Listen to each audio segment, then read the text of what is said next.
Хай, днес ще ви покажа как да си направите най-свежата лятна напитка. Слагаме си малко ягодов сос. Имаме нашата фенси чашка. Мажем ръбовете с соса. Имаме още една купичка и в нея слагаме захар от ванилия.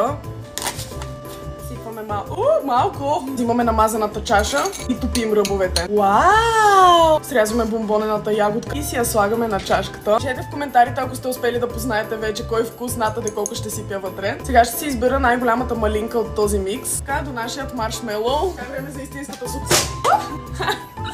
Време за истинската субстанция на този коктейл. Ако сте написали маршмелоу в коментарите, честито познахте. Сега е време за магията. Ще му сложим едно ледче и едно листенце мента. Ето го нашият завършен коктейл. Дами и господа, мисля, че се получи много красив. Сега е време да го пробваме. Всъщност ще пия от ръба, за да пробвам захарта. Това е много яко. Маршмелоу с маршмелоу, уникална комбинация. Пишете в коментарите коя да е следващата напитка на Ната Де Коко, която аз да превърна в коктейл. Дъвка или захарен памук. От Линшо Барман, чао!